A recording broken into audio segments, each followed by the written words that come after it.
ಬಳ್ಳಾರಿಯಲ್ಲಿ ಬ್ಯಾನರ್ ವಿಚಾರಕ್ಕೆ ಫೈರಿಂಗ್ ಪ್ರಕರಣ ಎಕ್ಸ್ಕ್ಲೂಸಿವ್ ಆದಂತಹ ವಿಡಿಯೋವನ್ನು ಬಿಡುಗಡೆ ಮಾಡಿದ್ದಾರೆ ಮಾಜಿ ಸಚಿವ ಜನಾರ್ದನ್ ರೆಡ್ಡಿ. ರಾಜಶೇಖರ್ಗೆ ಗುಂಡು ಹಾರಿಸಿದ ದೃಶ್ಯವನ್ನು ಬಿಡುಗಡೆ ಮಾಡಿದ್ದಾರೆ. ವಿಡಿಯೋ ಸಾಕ್ಷಿ ಸಮೇತ ಜನಾರ್ದನ್ ರೆಡ್ಡಿ ವಿವರಣೆಯನ್ನು ಕೊಟ್ಟಿದ್ದಾರೆ. ನೋಡಿ, ಟ್ವಿಸ್ಟ್ ಮೇಲೆ ಟ್ವಿಸ್ಟ್ ಮೇಲೆ ಟ್ವಿಸ್ಟ್ ಮೇಲೆ ಟ್ವಿಸ್ಟ್ ತೆಗೆದುಕೊಳ್ತಾನೆ ಇದೆ. ಇದು ಯಾವ ವೆಬ್ ಸಿರೀಸ್ಗಿಂತನೂ ಕೂಡ ಕಡಿಮೆ ಅಲ್ಲ. ಈ ಹಾರರ್ ಥ್ರಿಲ್ಲರ್ ಮೂವಿಗಳಿರ್ತಾವಲ್ಲ, ಸಸ್ಪೆನ್ಸ್, ಹಂಗೆ ಹೋಗ್ತಾ ಇದೆ ಇದು ಸಿರೀಸ್ ಪ್ರಕಾರ. ವಿಡಿಯೋ ಸಾಕ್ಷಿಯ ಬಗ್ಗೆ ವಿವರಣೆಯನ್ನು ಕೊಟ್ಟಿದ್ದಾರೆ. ಗುಂಡು ತಗುಲಿದ ಬಳಿಕ ನೆಲಕ್ಕೆ ಬೀಳ್ತಾನೆ ರಾಜಶೇಖರ್ ಚೀರಾಟದ ವಾಯ್ಸ್ ಕೂಡ ಸರಿಯಾಗಿದೆ. ಘಟನೆ ಸಂಬಂಧ ಯಾವುದೇ ಮಿಸ್ ಫೈರ್ ಆಗಿಲ್ಲ. ರಾಜಶೇಖರ್ ಓಡುವಾಗ ಹಿಂದೆಯಿಂದ ಫೈರ್ ಮಾಡಿದ್ದಾರೆ. ಭರತ್ ರೆಡ್ಡಿಯ ಖಾಸಗಿ ಗನ್ಮ್ಯಾನ್ ಕೊಲೆ ಮಾಡಿದ್ದಾನೆ.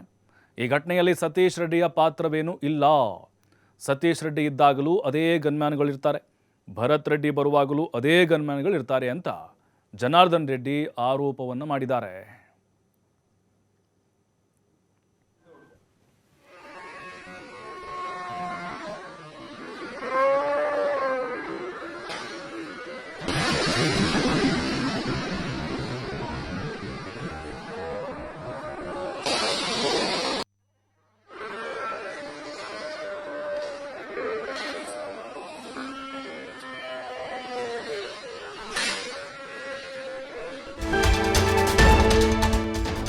ಬಳ್ಳಾರಿಯಲ್ಲಿ ಬ್ಯಾನರ್ ವಿಚಾರಕ್ಕೆ ಫೈರಿಂಗ್ ಪ್ರಕರಣ, ಗುಂಪು ಘರ್ಷಣೆಗೆ ಸಂಬಂಧಪಟ್ಟಂಥ ಮತ್ತೊಂದು ವಿಡಿಯೋ ರಿಲೀಸ್ ಆಗಿದೆ. ಈಗ ಬಡಿದಾಟಕ್ಕೆ ಮೇಜರ್ ಟ್ವಿಸ್ಟ್ ಅನ್ನು ಕೊಡ್ತಾ ಇದೆ ಈ ದೃಶ್ಯ. ಜನಾರ್ದನ್ ರೆಡ್ಡಿ ಮನೆ ಮೇಲೆ ನಿಂತು ಗುಂಡು ಹಾರಿಸಲಾಯ್ತು. ಹಾಗಾದ್ರೆ ಯಾವ ಕಡೆಯಿಂದ ಬಂದಿದ್ದು ಗುಂಡು, ಎಲ್ಲಿಂದ ಫೈರ್ ಆಯಿತು? ರೆಡ್ಡಿ ಮನೆ ಟೆರೆಸ್ನಲ್ಲಿ ನಿಂತ ವ್ಯಕ್ತಿ ಹಾಗಾದ್ರೆ ಗುಂಡು ಹಾರಿಸಿದ್ರಾ? ಕೈ ಕಾರ್ಯಕರ್ತರನ್ನ ಹೆದರಿಸೋಕೆ ಗುಂಡು ಹಾರಿಸಿದ ಹಾಗಾದ್ರೆ ನಿಜಾನ? ಆ ನಿಗೂಢ ವ್ಯಕ್ತಿಯನ್ನು ಪೊಲೀಸರು ಯಾಕಿನ್ನೂ ಅರೆಸ್ಟ್ ಮಾಡಿಲ್ಲ? ನೋಡಿ, ಕೈಯಲ್ಲಿ ಆಯುಧ ಇದೆ, ಗುರಿ ಇಟ್ಟಂಗೆ ಕಾಣಿಸ್ತಾ ಇದೆ, ಟೆರಸ್ ಮೇಲೆ ನಿಂತಿದ್ದಾನೆ. ಅದೇನು ದೆವ್ವ ಅಲ್ಲ ಅಥವಾ ಬೆದರುಗೊಂಬೆ ಅಲ್ಲ, ವ್ಯಕ್ತಿ ಯಾರವನು ಮುಖ ಕಾಣಿಸ್ತಾ ಇಲ್ಲ ಕ್ಲಿಯರ್ ಆಗಿ. ಆದರೆ ಒಬ್ಬ ನಿಂತಿದ್ದಾನೆ, ಕೈಯಲ್ಲಿ ಆಯುಧ ಇದೆ. ಇಲ್ಲೇನಾದರೂ ಆ ಶಾರ್ಟ್ ವೆಪನ್ ಏನಾದರೂ ಇತ್ತಾ, ಶಾರ್ಟ್ ಗನ್ ಏನಾದರೂ ಇತ್ತಾ? ಆ ಕಡೆಯಿಂದ ಏನಾದರೂ ಗುಂಡು ಬಿದ್ದಿರ್ಬೋದಾ? ಇದೆಲ್ಲವೂ ಕೂಡ ಅನುಮಾನಕ್ಕೆ ಕಾರಣ ಆಗ್ತಾ ಇದೆ. ಇವನೇ ಹಾಗಾದರೆ ಆ ಒಂದು ಫೈರ್ ಮಾಡಿರಬಹುದಾ? ಈ ಕಡೆಯಿಂದ ಕಾಂಗ್ರೆಸ್ ಕಾರ್ಯಕರ್ತರನ್ನ ಹೆದರಿಸಲಿಕ್ಕೆ ಗುಂಡು ಹಾರಿಸಿರುವಂಥ ಸಾಧ್ಯತೆಗಳಿರ್ಬೋದಾ? ಎಲ್ಲವೂ ಕೂಡ ತನಿಖೆಯಿಂದ ಗೊತ್ತಾಗುತ್ತೆ. ಮತ್ತಷ್ಟು ಮಾಹಿತಿ ನಮ್ಮ ಪ್ರತಿನಿಧಿ ಸಿದ್ದು ನೀಡ್ತಾರೆ. ಸಿದ್ದು, ನೋಡ್ತಾ ಇದ್ದೇವೆ ಬಳ್ಳಾರಿ ಘರ್ಷಣೆಯ ಕೆಲವೊಂದಿಷ್ಟು ವಿಡಿಯೋಗಳು ಈ ಸಿನಿಮಾಗಿಂತ ಸಸ್ಪೆನ್ಸ್ ಸಿನಿಮಾಗಿಂತ ಭಾಳ ಕುತೂಹಲಕ್ಕೆ ಎಡೆ ಮಾಡಿ ಕೊಡ್ತಾ ಇದ್ದಾವೆ. ಸಿರೀಸ್ ಪ್ರಕಾರ ಒಂದಾದ್ಮೇಲೆ ಬಿಡ್ತಾನೆ ಇದ್ದಾರೆ. ಈಗ ಅಲ್ಲಿ ರಾಜಶೇಖರ್ ಸಾವಿಗೆ ಕೊಲೆ ಅಂದರೆ ಆತನ ಕೊಲೆಗೆ ಕಾರಣ ಯಾರು ಅನ್ನೋದು ಈಗಲಾದರೂ ಆ ವಿಡಿಯೋದಿಂದ ಸ್ಪಷ್ಟವಾಗ್ತಾ ಇದೆಯಾ? ಅಥವಾ ಜನಾರ್ದನ್ ರೆಡ್ಡಿ ಟೆರೆಸ್ ಮೇಲೆ ನಿಂತು ಆ ಕಡೆಯಿಂದಲೂ ಕೂಡ ಗುಂಡು ಹಾರಿಸುವಂಥ ಸಾಧ್ಯತೆಗಳೇನಾದರೂ ಕಂಡು ಬರ್ತಾ ಇದೆಯಾ?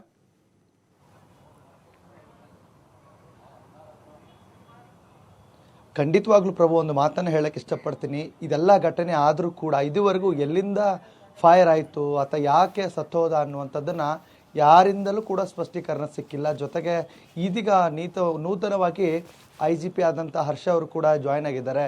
SP ನೂತನವಾಗಿ ಅವರು ಕೂಡ ಜಾಯ್ನ್ ಆಗ್ತಾ ಇದ್ದಾರೆ. ಹೀಗಾಗಿ ಈಗ ಕೆಲವೊಂದಿಷ್ಟು ಪೊಲೀಸ್ ಅಧಿಕಾರಿಗಳಿಂದ ಈ ಮಾಹಿತಿ ಕೂಡ ಹೊರಬರಬೇಕಾಗುತ್ತೆ. ಮೊಟ್ಟ ಮೊದಲಿಗೆ ಬೆಳಗ್ಗೆ ಏನಾಗುತ್ತೆ, ಒಂದು ಕಾಂಗ್ರೆಸ್ನ ಕಾರ್ಯಕರ್ತರು, ಕಾಂಗ್ರೆಸ್ನ ಮುಖಂಡರು ಏನು ಮಾಡ್ತಾರೆ, ಒಂದು ಫೋಟೋ, ಒಂದು ವಿಡಿಯೋನ ವೈರಲ್ ಮಾಡ್ತಾರೆ. ಅದು ಜನಾರ್ದನ್ ರೆಡ್ಡಿ ನಿವಾಸದ ಮೇಲೆಗಡೆ ನಿಂತ್ಕೊಂಡಿರುವಂಥ ವಿಡಿಯೋ. ಆ ವಿಡಿಯೋದಲ್ಲಿ ಏನಂದರೆ ಆರೋಪ, ಅಲ್ಲಿಂದನೇ ಇವರು ಫೈರಿಂಗ್ ಮಾಡಿದ್ದಾರೆ ಅನ್ನುವಂಥ ಆರೋಪವನ್ನು ಕಾಂಗ್ರೆಸ್ನ ಮುಖಂಡರು, ಕಾರ್ಯಕರ್ತರು ಮಾಡಿದರು. ಜೊತೆಗೆ 11:15 ಜನಾರ್ದನ್ ರೆಡ್ಡಿ ಅವರು ಕೂಡ ಒಂದು ಸುದ್ದಿಗೋಷ್ಠಿ ಮಾಡಿದಾಗ ಸ್ವತಃ ಒಂದು ಕ್ಯಾಮ್ರಾಮನ್ ಮೇಲ್ಗಡೆ ಇದ್ದ. ಈ ಗಲಾಟೆ ಆದಂಥ ಸಂದರ್ಭದಲ್ಲಿ ಭರತ್ ರೆಡ್ಡಿ ಒಂದು ರಸ್ತೆಯಲ್ಲಿ ನಡ್ಕೊಂಡು ಬರ್ತಾ ಇದ್ರು. ಆ ನಡ್ಕೊಂಡು ಬರ್ತಾ ಇರುವಂಥ ವಿಡಿಯೋನ ತೆಗೆಯೋದಕ್ಕೆ ನಾವೇ ಅವನ ಮೇಲ್ಗಡೆ ಕಳಿಸಿದ್ವಿ. ಅಲ್ಲಿ ಯಾವುದೇ ರೀತಿಗೆ ನಮ್ಮ ಕಡೆಯಿಂದ ಗನ್ಮ್ಯಾನ್ಗಳು ಇರಲಿಲ್ಲ, ಯಾವುದೂ ಘಟನೆಗಳಾಗಿರೋ ಯಾವುದು ಹಿಡ್ಕೊಂಡು ಮೇಲೆ ಹತ್ತಿರಲಿಲ್ಲ. ಇವನು ನಮ್ಮ ಫೋಟೋಗ್ರಾಫರ್ ವಿಡಿಯೋ ತೆಗೆಯೋಕ್ಕಂತ ಮೇಲ್ ಕಳಿಸಿದ್ವಿ, ನೀವು ಅದನ್ನು ತಪ್ಪಾಗಿ ಭಾವಿಸ್ಕೊಂಡಿದ್ದಾರೆ. ಮತ್ತು ಕಾರ್ಯಕರ್ತರು, ಕಾಂಗ್ರೆಸ್ ಕಾರ್ಯಕರ್ತರು ಏನಿದ್ದಾರೆ ಅವರು ಸಹ ತಪ್ಪಾಗಿ ಭಾವಿಸ್ಕೊಂಡು ಈ ರೀತಿಯಾದಂಥ ಒಂದು ಆರೋಪವನ್ನು ಮಾಡಿದ್ದಾರೆ ಅಂತ ಹೇಳ್ಬಿಟ್ಟು ಸುದ್ದಿಗೋಷ್ಠಿಯಲ್ಲಿ ಸಹ ತಿಳಿಸಿದ್ರು.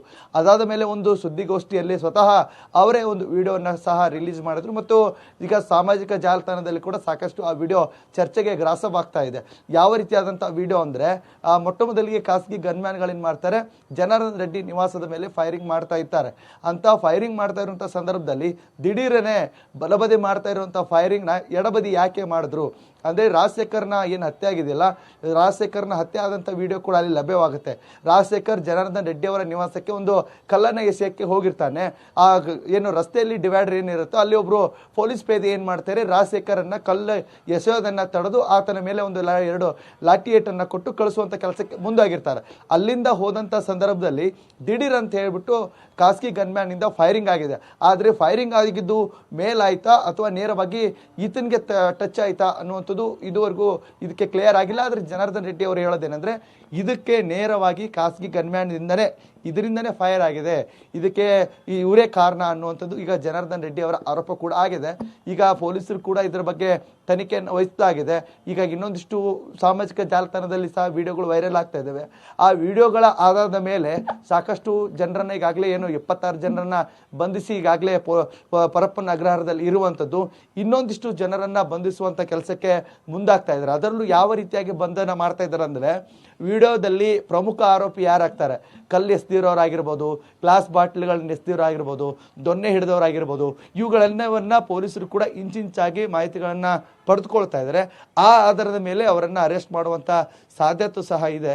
ಜೊತೆಗೆ ಈ ದಿನದಿಂದ ದಿನಕ್ಕೆ ಬಳ್ಳಾರಿಯಲ್ಲಿ ಈ ಪ್ರಕರಣಕ್ಕೆ ಹೊಸ ಟ್ವಿಸ್ಟ್ ಅಂತೂ ಸಿಗ್ತಾ ಇದೆ. ಜೊತೆಗೆ ಇದಕ್ಕೆಲ್ಲದಕ್ಕೂ ಒಂದೇ ತಾಜಾ ಉದಾಹರಣೆ ಅಂದರೆ ಈಗ ಈ ನಡೆದಂಥ ಗಲಾಟೆಗೆ ಮತ್ತೊಂದು ವಿಡಿಯೋ ಸಾಕ್ಷಿಯಾಗಿದೆ. ಹೀಗಾಗಿ ಎಲ್ಲೂ ಕೂಡ ಇದಕ್ಕೆ ಬಿಜೆಪಿಯಿಂದ ಕೂಡ ಕೆಲವೊಂದಿಷ್ಟು ಮೈಲೇಜ್ ಪ್ರಾರಂಭವಾಗಿದೆ. ಜನವರಿ 17ರಂದು ಒಂದು ಬೃಹತ್ ಪ್ರತಿಭಟನೆ ಮಾಡುವಂಥ ಸಂದೇಶವನ್ನ ಜನಾರ್ದನ್ ರೆಡ್ಡಿ ಅವರು ಸಹ ಇಟ್ಕೊಂಡಿದ್ದಾರೆ. ಹೀಗಾಗಿ ಬಳ್ಳಾರಿಯಲ್ಲಿ ನಡೆದಂಥ ಈ ಗಲಾಟೆ ಪ್ರಕರಣ ಏನಿದೆ ದಿನದಿಂದ ಸಾಕಷ್ಟು ತಿರುವನ್ನ ಪಡೆದುಕೊಳ್ತಾ ಇದೆ. ಈ ಗಲಾಟೆಗೆ ಸಂಬಂಧಪಟ್ಟಂತೆ ಕೊನೆ ಟ್ವಿಸ್ಟ್ ಯಾವಾಗ ಸಿಗುತ್ತೆ, ಯಾರ ಗನ್ನಿಂದ ಫೈರ್ ಆಗಿತ್ತೋ ಆ ಫೈರ್ ಆಗಿದ್ದು ಇದೇ ಗನ್ನಿಂದ ಬುಲೆಟ್ ಎಷ್ಟು, ಇದೇ ಬುಲೆಟಿಂದ ಇದಾಯ್ತಾ ಅನ್ನುವಂಥ ಮಾಹಿತಿ ಏನಿದೆ ಪೊಲೀಸರ ಮೂಲಕ ತಿಳಿದು ಬರಲಿದೆ. ಪ್ರಭು, ಥ್ಯಾಂಕ್ ಯು ಸಿದ್ದು ಮಾಹಿತಿಗಾಗಿ.